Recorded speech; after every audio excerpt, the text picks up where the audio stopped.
Cette vidéo comporte tous les commentaires d'études sur les versets disponibles dans la Bible d'études Esprit et Vie, dans l'Épître de Paul aux Philippiens chapitre 3. Verset 2. Chien, mauvais ouvrier, faux circoncis. La plus grande épreuve de Paul était la peine qu'il éprouvait à cause de ceux qui dénaturaient l'évangile de Christ. Son amour pour Christ, pour l'Église et pour la vérité rédemptrice était si fort qu'il le conduisait à s'opposer avec ferveur à ceux qui pervertissaient la pure doctrine en les décrivant comme des « chiens » et comme de « mauvais ouvriers ». Voir chapitre 1 verset 17, note, Galates 1 verset 9, note, voir Matthieu chapitre 23.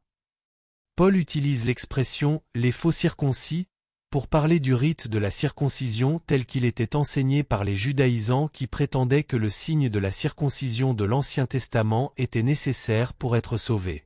Paul déclare que la vraie circoncision est l'œuvre de l'Esprit dans le cœur d'une personne lorsque le péché et le mal sont ôtés, verset 3, Romains 2 versets 25 à 29, Colossiens 2 verset 11. Versets 8 à 11. Afin de gagner Christ. Ces versets montrent le cœur de l'apôtre et l'essence du christianisme. Le plus grand désir de Paul était de connaître Christ et d'expérimenter sa communion personnelle et son intimité d'une façon toujours plus profonde.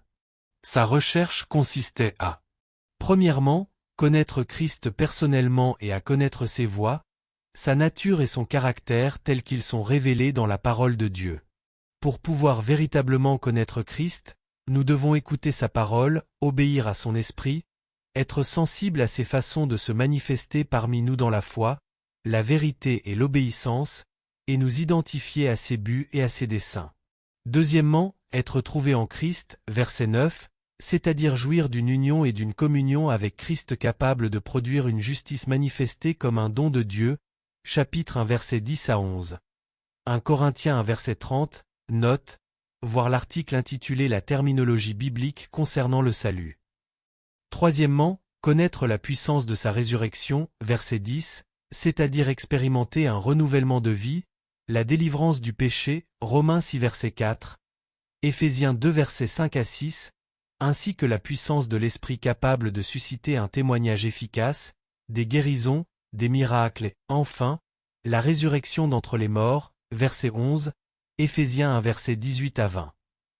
Quatrièmement, participer aux souffrances de Christ à travers le sacrifice de soi, la crucifixion de la vieille nature et la souffrance par amour pour Christ et pour sa cause, voir chapitre 1 verset 29, Acte 9 verset 16, Romains 6 verset 5 à 6, 1 Corinthiens 15 verset 31, 2 Corinthiens 4 verset 10, Galates 2 verset 20, Colossiens 1 verset 24, 1 Pierre 4 verset 13. Verset 9. La justice qui vient de Dieu.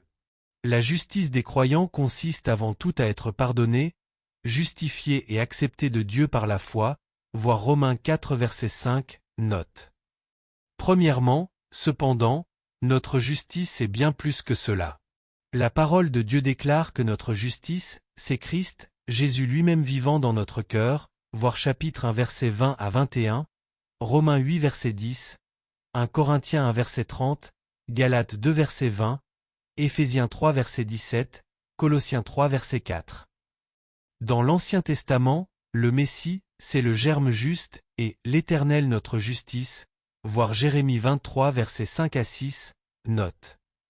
Ainsi, la justice que nous avons ne nous appartient pas. Elle appartient à Jésus en qui nous avons mis toute notre foi, 1 Corinthiens 1 verset 30, note, Galates 2 verset 20, note. C'est donc en lui que nous devenons justice de Dieu, voir 2 Corinthiens 5 verset 21, note. Deuxièmement, le fondement de notre salut et notre seul espoir de justice sont la mort expiatoire et l'effusion de sang de Christ, Romains 3 verset 24, 4 verset 25, 5 verset 9, 8 verset 3 à 4, 1 Corinthiens 15 verset 3, Galates 1 verset 4, 2 verset 20, Éphésiens 1 verset 7, Hébreux 9 verset 14, 1 Pierre 1 verset 18 à 19, 1 Jean 4 verset 10, et sa vie de résurrection dans notre cœur, Romains 4 verset 25, 5 verset 9 à 10, 8 verset 10 à 11, Galates 2 verset 20, Colossiens 3 verset 1 à 3, voir Romains 4 verset 22, note. Verset 13. Je fais une chose. Paul se compare à un coureur lors d'une compétition, voir Hébreux 12 verset 1. Note, concentrant toute sa force et toute son énergie afin de ne pas manquer le but que Christ a prévu pour sa vie, à savoir l'unité parfaite de Paul avec Christ, versets 8 à 10, son salut final et sa résurrection d'entre les morts, verset 11. Premièrement, c'était la raison de vivre de Paul.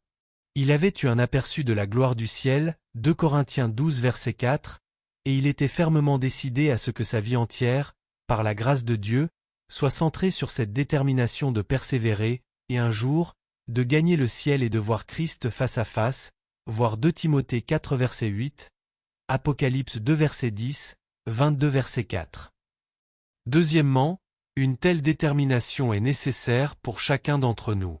Dans notre vie, toutes sortes de distractions et de tentations, comme les tracas de la vie, les désirs de richesse et les mauvaises convoitises, menacent d'étouffer notre consécration au Seigneur, voir Marc 4 verset 19, Luc 8 verset 14. Nous devons donc absolument oublier ce qui est en arrière, c'est-à-dire le monde corrompu et notre vieille vie de péché, voir Genèse 19 verset 17 et verset 26, Luc 17 verset 32, et nous porter vers le salut ultime en Christ. Verset 18. Ennemis de la croix de Christ. Il est clair que ces ennemis étaient des chrétiens professants qui corrompaient l'Évangile en vivant dans l'immoralité et en dispensant de faux enseignements. L'une des raisons fondamentales de la grandeur de Paul était qu'il était un homme aux sentiments intenses et dont le cœur était ému jusqu'au tréfonds de son âme lorsque l'Évangile était dénaturé ou lorsque ceux qu'il servait étaient en danger, voir verset 2, note, Galates 1 verset 9, note, voir l'article intitulé Les évêques et leurs fonctions. Verset 20. Notre cité à nous est dans les cieux.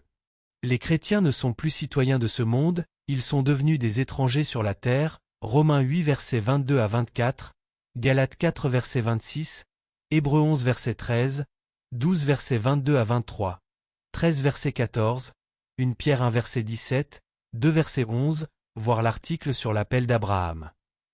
Premièrement, en ce qui concerne notre pèlerinage terrestre, nos valeurs et la direction que nous devons prendre, le ciel est à présent notre patrie. Nous sommes nés d'en haut, Jean 3 verset 3, nos noms sont écrits dans le livre de vie, chapitre 4 verset 3, nos vies sont guidées par des normes célestes, nos droits et notre héritage nous attendent dans les cieux. Deuxièmement, c'est vers le ciel que nos prières montent, voir 2 Chroniques 6 verset 21, 30 verset 27, et que se tourne notre espoir. Beaucoup de nos amis et des membres de notre famille sont déjà là-haut et nous y serons bientôt. Jésus y est aussi, il prépare une place pour nous et il a promis de revenir nous chercher pour nous prendre avec lui, voir Jean 14 versets 2 à 3, note, voir Jean 3 verset 3, 14 versets 1 à 4, Romains 8 verset 17, Éphésiens 2 verset 6, Colossiens 3 verset 1 à 3, Hébreux 6 verset 19 à 20, 12 versets 22 à 24, 1 Pierre 1 verset 4 à 5, Apocalypse 7 verset 9 à 17. C'est pour ces raisons que nous aspirons à une meilleure patrie, c'est-à-dire la patrie céleste. Par conséquent, Dieu n'a pas honte d'être appelé notre Dieu et il a préparé pour nous une cité éternelle, Hébreux 11 verset 16.